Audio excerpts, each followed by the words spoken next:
할렐루야. 다섯째 날 귀한 고난주간 새벽예배 오신 성도님들을 환영합니다. 금요일은 우리가 성금요일이라고 해서 예수님께서 십자가에 못 박히신 그 시간이라고 지켜지고 있습니다. 오늘 하루 그 십자가 아래서 묵상하시면서 그 고난에 동참하고 또 평소보다 더 주님 생각을 많이 하는 그런 하루 되시기를 소망합니다. 하나님의 말씀은 요한복음 19장 17절부터 22절까지의 말씀입니다. 요한복음 19장 17절부터 22절까지의 말씀입니다. 17절부터 22절까지의 말씀 우리 다 같이 봉독하겠습니다. 그들이 예수를 맡음에 예수께서 자기의 십자가를 지시고 해골 히브리 말로 골고다이라 하는 곳으로 나가시니 그들이 거기서 예수를 십자가에 못 박을새 다른 두 사람도 그와 함께 좌우편에 못 박으니 예수는 가운데 있더라. 빌라도가 패를 써서 십자가 위에 붙이니 나사렛 예수 유대인의 왕이라 기록되었더라. 예수께서 못 박히신 곳이 성에서 가까운 고로 많은 유대인이 이 패를 읽는데 히브리와 로마의 헬라 말로 기록되었더라. 유대인의 대제사장들이 빌라도에게 이르되 유대인의 왕이라 쓰지 말고 자칭 유대인의 왕이라 쓰라 하니 빌라도가 대답하되 내가 쓸 것을 썼다 하니라. 아멘. 예수님께서 골고다 언덕으로 십자가를 지고 힘든 발걸음을 옮기고 계십니다. 이미 채찍에 수십 대를 맞아서 살이 찢기고 피를 잔뜩 쏟았습니다. 제대로 걸을 수 없는 몸이 되었음에도 그 십자가를 지고 걸어가셔야 했습니다.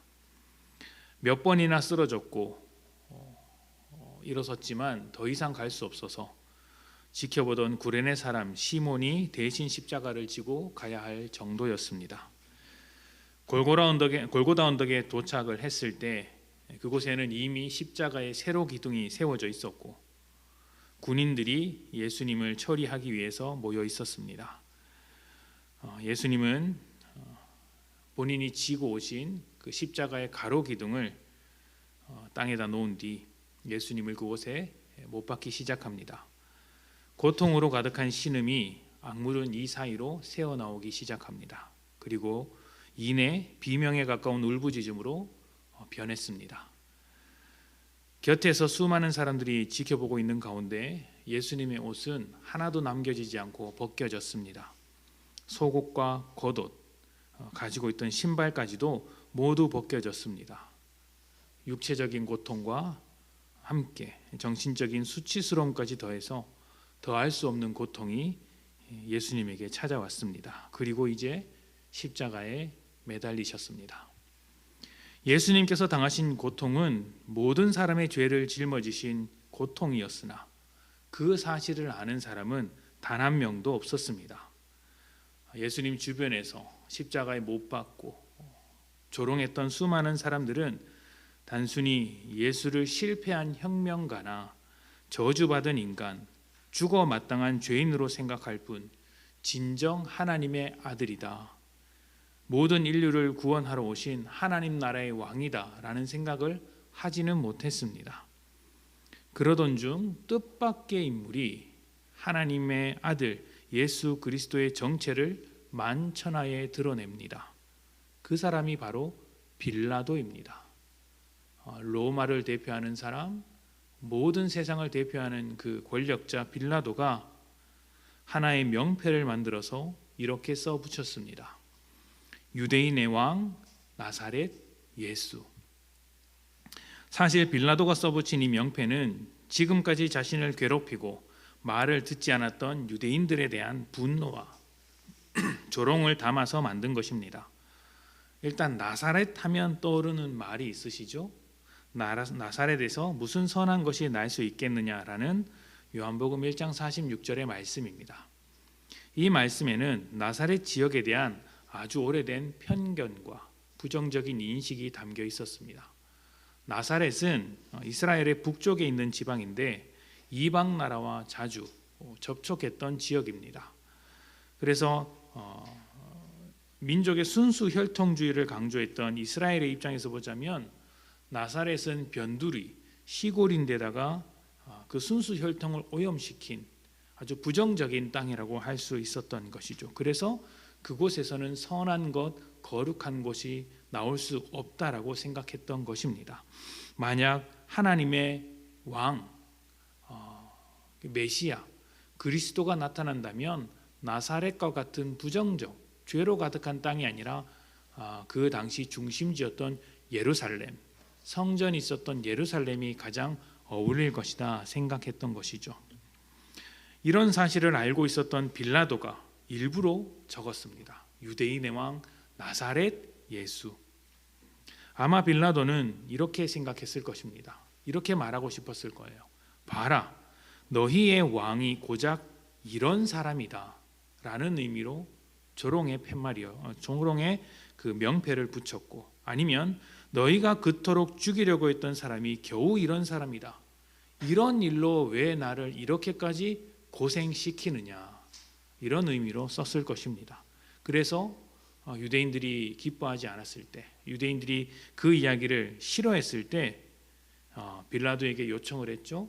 유대인의 왕이라고 쓰지 말고 자칭 유대인의 왕이라고 써달라. 빌라도가 무엇이라고 합니까? 내가 쓸 것을 썼다, 너희는 그런 존재다, 이렇게 이야기를 해버리는 것이죠.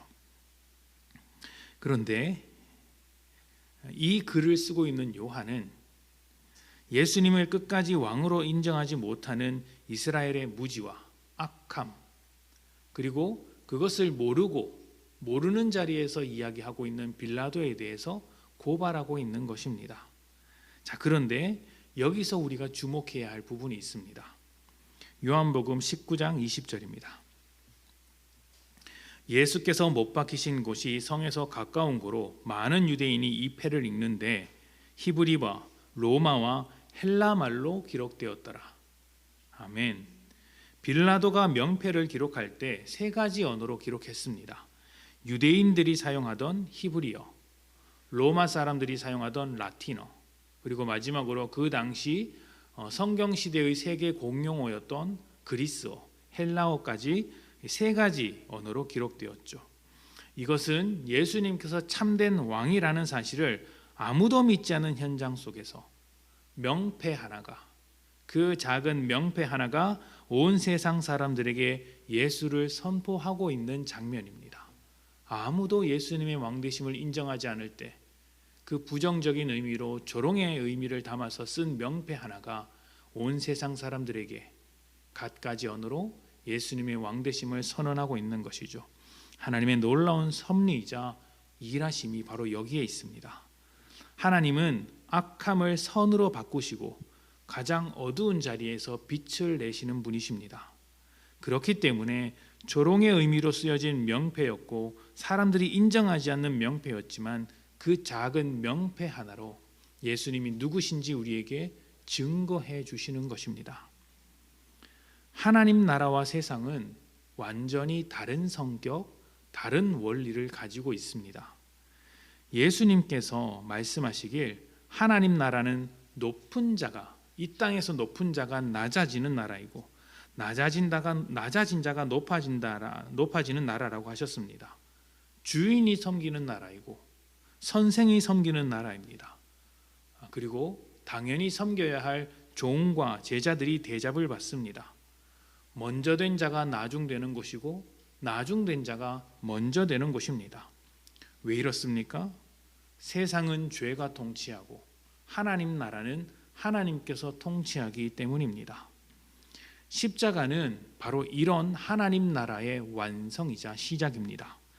그 안에 하나님 나라의 모든 것이 담겨 있습니다.